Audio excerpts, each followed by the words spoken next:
திருவள்ளுவரின் வழியில் வாழ்ந்து வாழ்வின் உன்னத நிலையினை அடைய திருக்குறளோடு நாம் என்னும் இந்த நிகழ்விலே இணைந்திருக்கின்ற உங்கள் அனைவருக்கும் முதற்கண் வணக்கம். குறள் எண் 818, அதிகாரம் தீ நட்பு. தமிழ்நாட்டில் தூத்துக்குடி மாவட்டத்தில் நாகலாபுரம் என்கிற கிராமத்தில் பிறந்தவர் பிரேம் கணபதி.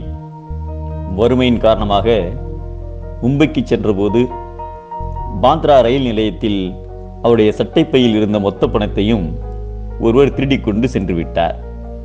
பின்னர் டீ கடையில் டீ விற்கும் நபராக பணிபுரிந்தார். சுறுசுறுப்பும் முகமலர்ச்சியுடன் பழகுகிற தன்மையும் அவரது டீ விற்கும் வியாபாரத்தை 3 மடங்கு அதிகமாக்கியது. அப்போது அவருடன் நண்பராக பழகிய ஒருவர் தான் முதல் போட தயார் என்றும் லாபத்தில் பாதி பாதி எடுத்துக்கொள்ளலாம் என்றும் கூறியதன் பேரில் இருவரும் சேர்ந்து ஒரு புதிய டீக்கடையை துவக்கினர்.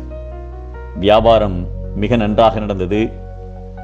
லாபமும் அதிகமாகிக் கொண்டே வருவதை பார்த்தவுடன் இத்தனை பணத்தை இவருக்கு தர வேண்டுமா என்று பழகிய நண்பருக்கு பொறாமை ஏற்பட்டது. இதனால் பிரேம் கணபதி டீக்கடையில் இருந்து விலகி கைவண்டியை வாடகைக்கு எடுத்து இட்லி தோசை விற்க ஆரம்பித்தார்.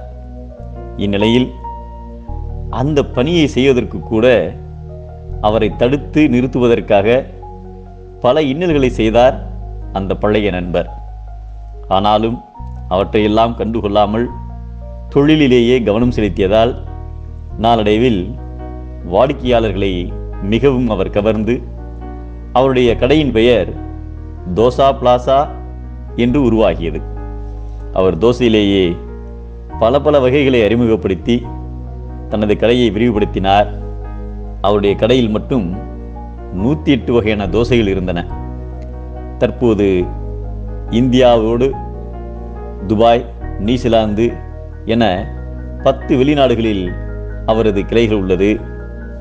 நடக்கும் செயலை கூட கெடுப்பவரின் நட்பை பற்றி கொண்டு இருக்காமல் விட்டொழிக்க வேண்டும் என்பதை ஒல்லும் கருமம் உடற்றுபவர் கேண்மை சொல்லாடார் சோர விடல் என்கிறார் நம் தெய்வப்புலவர் திருவள்ளுவர். ஆக்கப்பூர்வ செயலை தடுப்பவர் துன்பன், ஆக்கப்பூர்வமாய் செய்ய தூண்டுபவரே நண்பன்.